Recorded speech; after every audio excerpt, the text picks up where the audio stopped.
ลี่ยนส่วนผสมอย่างหนึ่งค่ะคือเปลี่ยนจากแป้งข้าวโพดเป็นแป้งมันนะคะเรามาเริ่มทำกันเลยขั้นแรกเราก็จะใส่แป้งมันก่อนนะคะ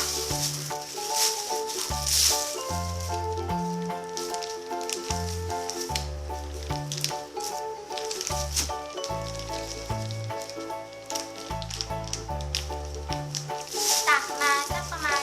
2-3 ช้อนนะคะ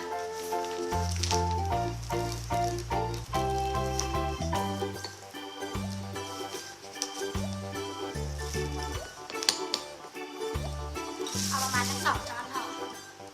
นี่นะคะแล้วก็ใส่แป้งมันไปประมาณนี้นะคะก็แล้วแต่ใครจะชอบต่อไปใส่น้ำอีกก้อนนะคะก็แล้วแต่ใครจะชอบเยอะชอบมาก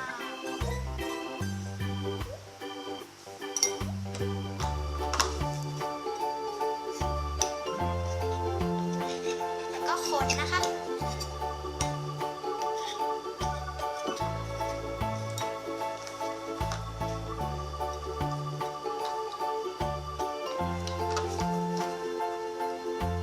นี่นะคะนั้นก็คนจนเข้ากันแล้วเดี๋ยวเราจะเอาไปใส่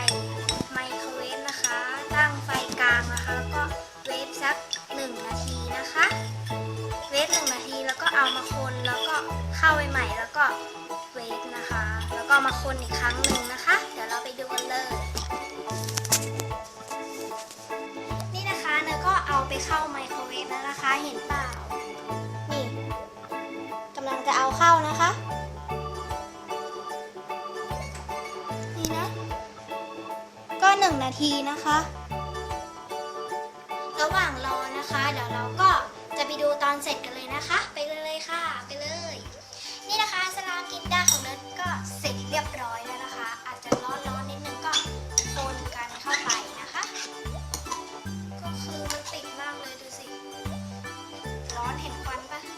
เนี่ยควันยอ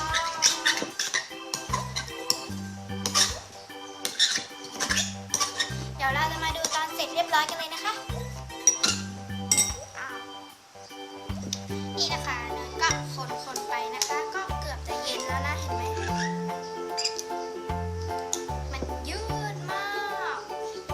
ยืดว้าวเดี๋ยวเนยจะมาลองชิมกันเลยนะ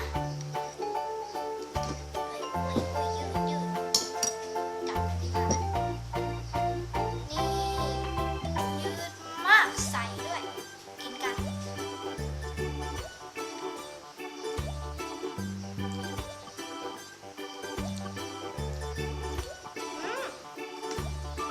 อร่อยเยี่ยมก็จะออกเปรี้ยวๆหวานๆนะและเก่งมาก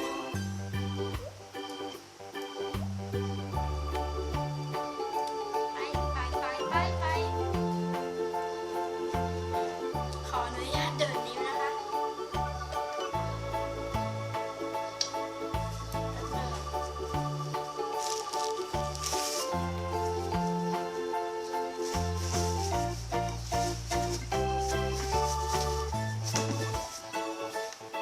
ก็สำหรับวันนี้ขอลาไปก่อนนะคะ ถ้าใครชอบนะคะอย่าลืมกดไลค์แล้วก็ Subscribe แล้วก็คอมเมนต์คุยกันได้ใต้คลิปด้วยนะคะสำหรับวันนี้ขอลาไปก่อน